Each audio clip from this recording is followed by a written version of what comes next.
When you go online and you see posts about women saying stuff like, no man approaches me anymore, where are all the men at? Then you go in the replies of those posts, and it's always like thousands of dudes saying, well, I can't approach you anymore because I'm gonna go to prison. You're gonna throw water in my face. Me too this, me too that. And I came to realize I have a theory. It's almost conspiratorial, but I have a theory. Or it could just be a function of how the dynamics of the genders work. But I think that the Me Too movement is the ultimate global filter of beta males. Let that one sink in for a second. And I'm gonna explain why in this video, okay? Don't forget, if you like the content, subscribe. If you agree with my theories, subscribe, right? That's kind of more what it's about. Now, okay, what is the Me Too movement? Just for quickly here, basically what it is what, from my understanding, is when you are engaging with a female in any way, shape, or form as a man, you in court, it's usually you are innocent until proven guilty. And Me Too is kind of like the only situation where you are actually guilty until proven innocent. You know what I'm talking about, right? So like, if you touch a girl at work okay, you walk past a coworker at work and your hip accidentally touches her hip, and now it's like sexual assault. Well, it's actually on you to provide evidence that it's not assault. You wake up next to a girl after a night out. She's been drinking. She says the R word and goes to the police. Now you have to prove that it wasn't that, right? So that's the gist of it. So basically, what this ended up doing, now okay. What this ended up doing was there was this phase in society where women were like posting, and then the whole Amber Heard thing, there you go, that's the perfect example right there. Like Johnny Depp was not, like on no planet was that guy guilty. And yet she lied on the stand, she lied under oath multiple times with no repercussion. And like, so that one's kind of weird because they should have analyzed what was going on there more. Because if he was lying like she was, he'd be in prison for the rest of his life. That's what Me Too is, right? Now, there was this section in society where for the last, I want to say, 10 years, it's really gotten bad post-COVID. The last 10 years where women are posting clips of men touching them, women are posting videos of like men looking at them in the gym for clicks, for clout. And it's terrifying men on a global scale. Like men are terrified. So here's the thing. The reason why I wanted to make this video is to help you guys with this, okay? And what I want to say about it is it doesn't exist. Like, okay, hang on, let me backtrack for a second. I say it doesn't exist because I'm 40 years old now. I've been dating and going out since I was 18, so 22 years now of this shit. So okay, in 22 years, and like the last 10 would be the more like Me Too-y era. So the last 22 years, not once have I ever had a girl that I slept with regret it. I've never had water thrown in my face. I have never got the bouncers called on me. Like, I've never, like what I'm saying is, all the things you see online about anything Me Too related doesn't exist. But be careful, okay? Hang on. Don't leave the video, okay? Don't go out there and just start grabbing chicks' asses and shit. Then obviously you're gonna go to prison, okay? That's okay. Here is why it's the biggest filter on a global scale. Because I hate, okay, guys, I hate to use the word alpha and beta, but those alpha and beta are the terms that are most relatable to most audiences. So when I say the word alphas, I say that it's more like men that just get it and men that have a history of not having struggles getting women. That's my definition of alpha, right? A beta, to me, is like the guy who's somewhat autistic in mom's basement, and he's like the incel on the internet typing, I don't approach women because me too. That's the beta, okay? The guy that tries and he's like he's like a social guy. A normal social guy is an alpha, right? That's my definition. Now, the reason why I say it's a filtering mechanism, all alphas on the planet kinda know this doesn't exist. And because we go out and we test shit, right? So it's like, if put it this way, the guy that bumps that coworker at work with his hip by accident, if it was Brad Pitt or Leo DiCaprio, would she go to HR? No. If anything, she'd be like, oh, look at you. Huh? But if it was an incel neckbeard guy who hates women, yeah, she's going to HR. So again, the same action, two different reactions depending on the man, right? So Me Too is like this global, it's like this global time-saving mechanism for women. So if all guys that are terminally online, those guys that see all these posts about guys going to jail, getting handcuffed, water thrown in faces, like there's that like slapping men and all this shit.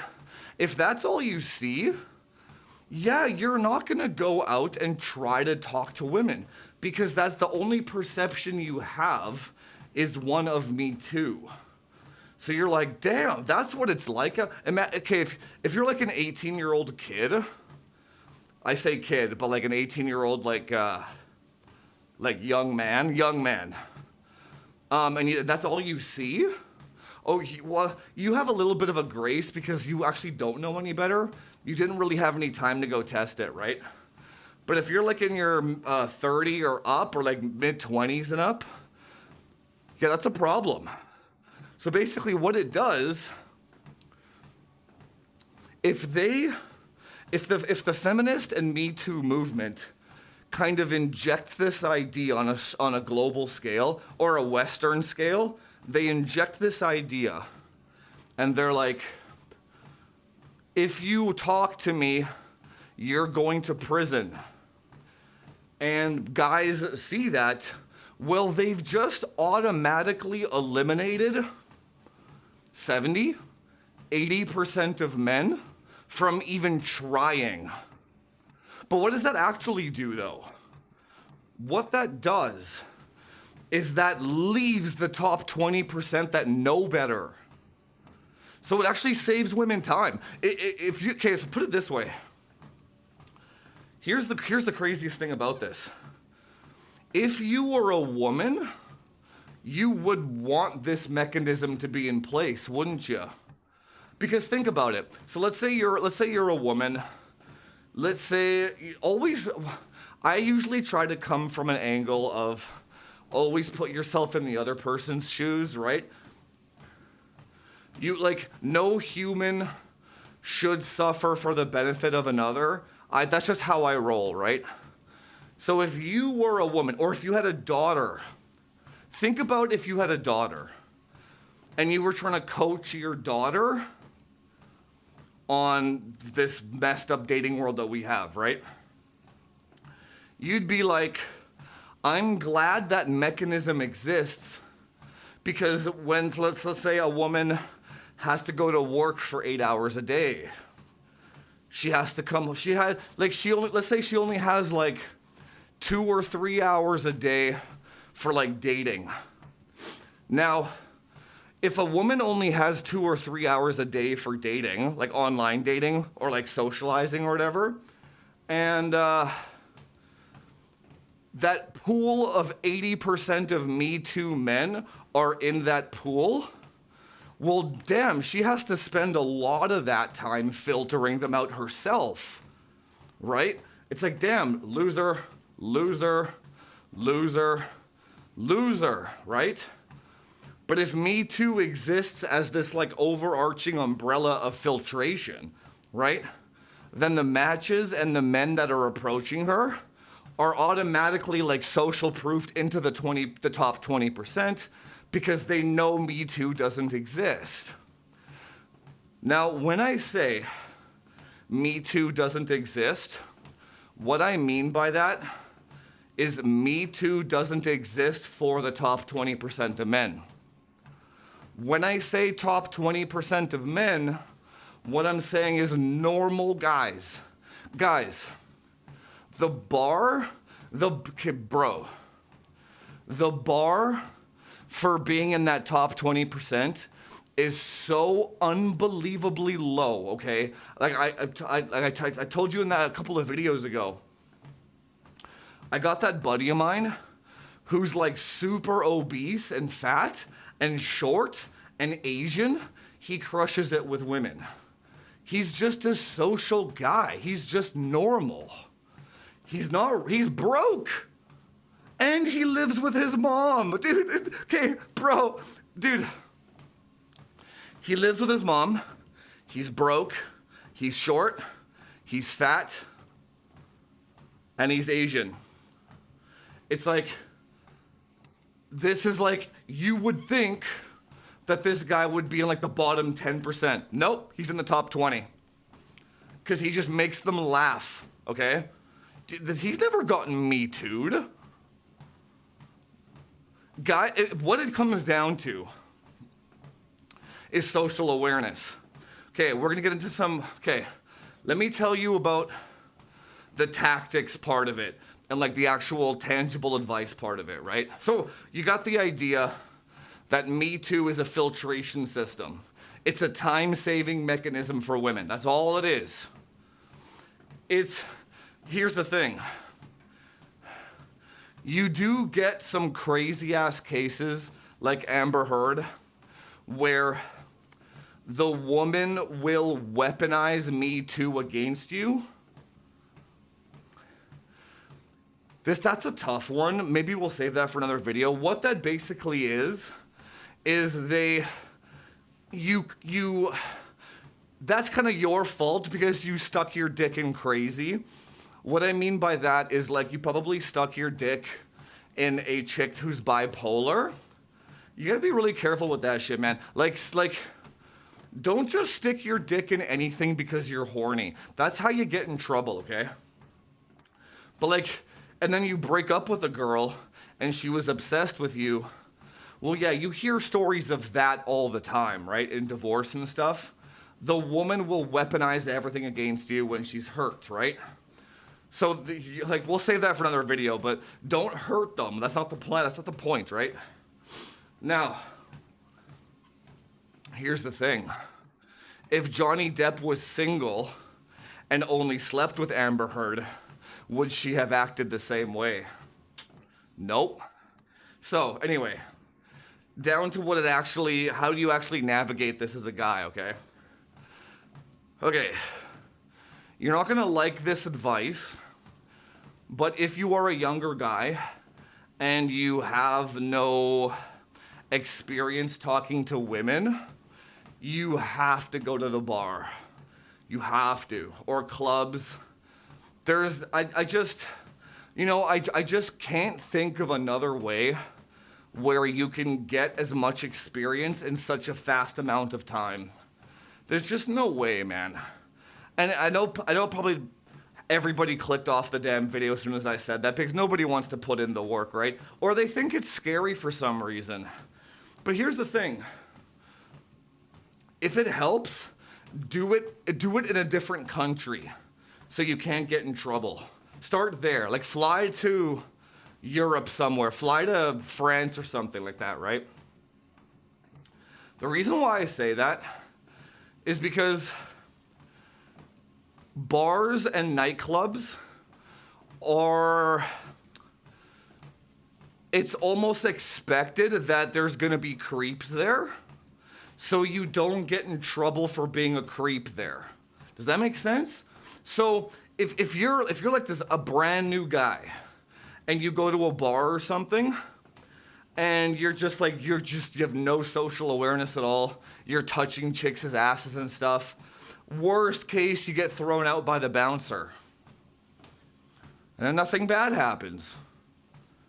Because you could just be, oh, I was too drunk. They kicked me out. Like nothing bad happens. Do you know what I'm saying? So it's like the bars and clubs, the anonymity of it, and the expectation that there will be creeps there removes all of the repercussions of you practicing. That's why you got to go there and do it, right? Now, here's the thing.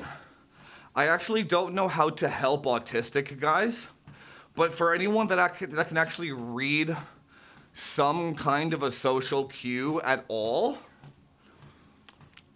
you have to say, I'm sorry, have a great night. That's it. Dude, you will never, ever get in trouble if you say those words.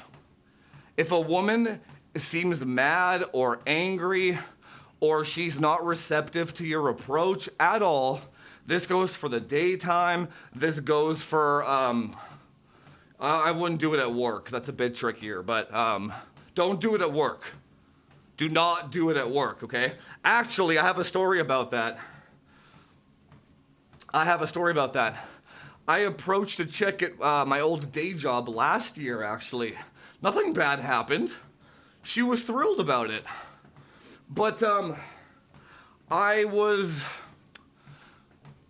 didn't touch her, let's put it that way, okay? It was all very verbal and like kind of professional and stuff, right? But she was thrilled. She was flattered that I asked her out, right? Nothing came of it. But she didn't go to HR because I asked her out on a date, right? What I said was like, hey, do you want to hang out after work sometime? That's all I said. And then she's like, oh, I have a boyfriend. Otherwise, I totally would. Great. Have a great day. And I bounced. That's it. That's it, right? So, if you're at a nightclub, public setting, social gathering, anything like that, I'm sorry, have a great night. Or have a great day. You just leave. Dude, that alone stops all MeToo crap against you, because women, contrary to popular belief, women aren't like these evil ass creatures that want to take down the man. Like, women are very empathetic, man. This is what I don't like about like the whole red pill rage thing. Women are they don't want to send you to prison. They're just like, if anything, if you're like a super nerd and you try to approach a woman and you're like, sorry, have a great day. You know what they think? They're like, that guy is so sweet. He's actually trying. Good for him. It's like, I would never touch him, but at least he's trying. They look at you like a puppy. Like you're like a puppy waving his tail around. That's how they view like incel unfortunate men, right? Because what did you actually do there? You said hi. How's your day going? You could do a direct approach if you wanted. I thought you were cute, wanted to say hi. You can do a lot, whatever you want to do on your approach. I mean, they know, here's the thing. When you go and say hi to a random girl for no reason, they already know why you're saying hi, right? Like, you know what I'm saying? They already know. But what happens from her perspective, though? Random guy said hi. I was not perceptive. He was very polite and said, have a great day. And I got called pretty. That sounds like a pretty good day to me, man. You know what I'm saying? Put yourself in their shoes. If a guy calls her pretty and walks away politely after being rejected, she's like, oh, cool. You might actually restore her faith in men, too. You know what I'm saying? This is why I'm saying MeToo doesn't exist. Okay. Here's the thing. What I don't know is if MeToo was constructed with the idea of filtering men, or was it actually because women were being assaulted and shit en masse and they needed a way to defend themselves? I'm not actually too sure about that. I don't think it matters either. The filtration mechanism itself is the thing that's cock blocking a lot of guys, right? This is what I noticed in the Twitter comments the other day.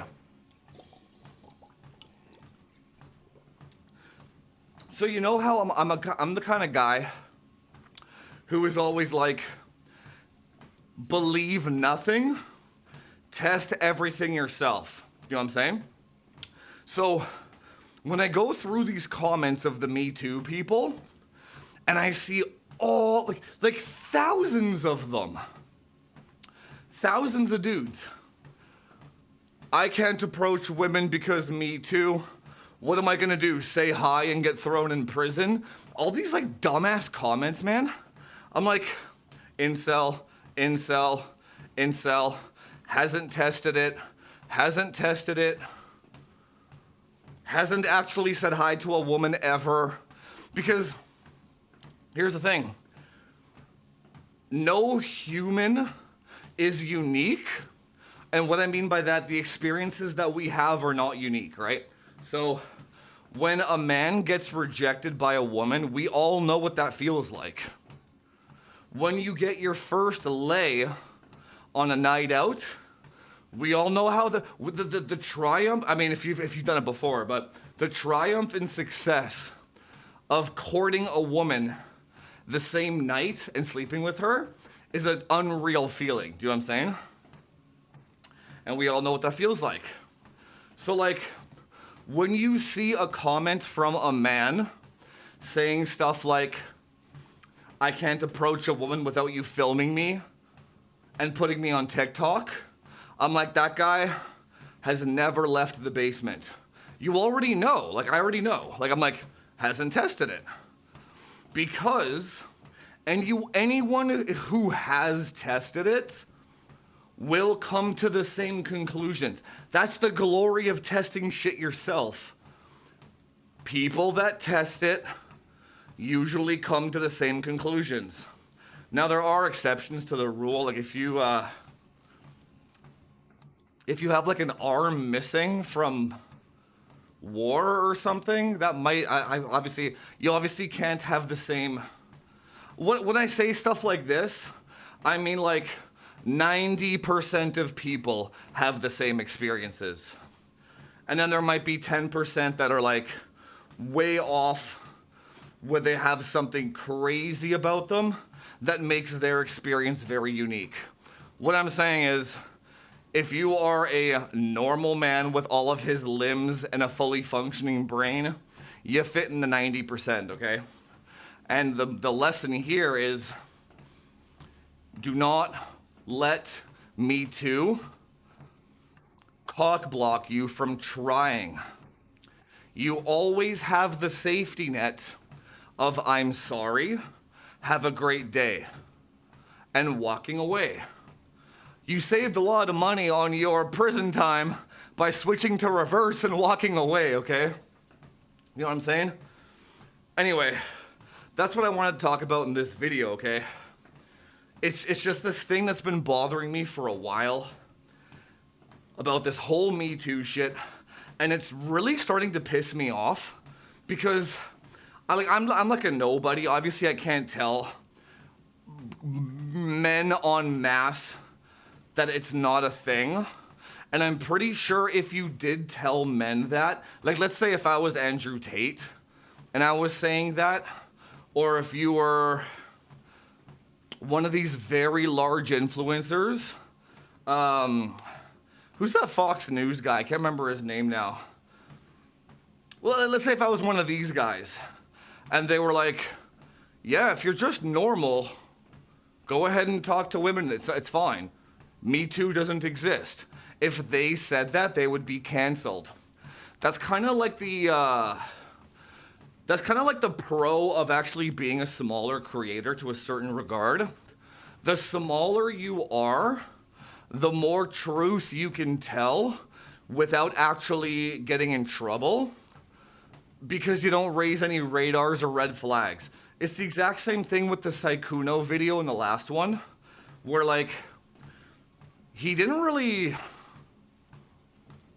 was just gaming chicks. But if he was small, or if he was a nobody, it wouldn't have mattered. You remember that picture of that CEO at that football game? He was like banging his secretary or whatever. It was like a year back or something. And it made headlines everywhere. And he had to quit his job, step down from being a CEO, all that shit. The only reason that happened was because he was a somebody. So here's the thing, it works in us being nobodies works in our benefit in a lot of ways, man. It's not a bad thing. We can say whatever we want.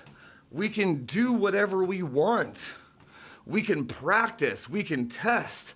I can tell you guys the real shit. I can tell you guys the old school PUA days without getting canceled. There's like, it's pretty much until you hit like 500,000 or 1 million subscribers, then you gotta kind of start watching what you say. But until then, man, trust me. Me Too does not exist. It's just a filtration system for incels, okay? Just be careful. I'm not saying you're not gonna get in trouble, okay? If you are an incel and you start doing crazy shit. That's not what I'm saying. I'm saying is start slow, go into a bar or nightclub, just say hi. Start with the word hi. And what's gonna happen is after you say hi, you're gonna freeze. And she's gonna look at you like you're retarded. Doesn't matter. You're like, oh, sorry, have a great day. And you run away. Dude, you guys have no idea what oh my God, man. It's, you know what? And then you start doing that shit, and you're gonna look back like 5 years or 10 years back, and you're gonna just like have such fond memories of that shit. You're gonna be like, what was wrong with me? But in the moment, it's so funny, dude. Just go do it. It's such a surreal experience. Hi, then you freeze, you run away. The next one, you're like, hi, how is your night going? She's gonna look at you like you're retarded. Sorry, have a great night. You run away, dude. You switch bars to the next one over because you're so embarrassed. And that's how you learn, okay? It's the greatest shit. It's such good shit. If you have a guy with you too, it helps. I never had a wingman. I was always doing it by myself. But I actually prefer being by myself. Full anonymity, man. And you just come out a transformed man. Anyway, MeToo, don't worry about it if you're a normal ass dude. Don't let that filter you from trying to find a partner. That's what we're all here at the end of the day trying to do, man. Women want partners, men want partners. Don't let what you see online stop you from your... This was one saying I'll leave you with. Your entire life can change on the other side of a hello. Think about that. Just say hello. And in 6 months, you could be a completely different situation. That's how fast life can change, okay? Hit the subscribe button if you like this kind of content, guys. And I will see you. Hit the subscribe button. So scroll down right now. Do that shit right now. And I'll see you guys in the next one.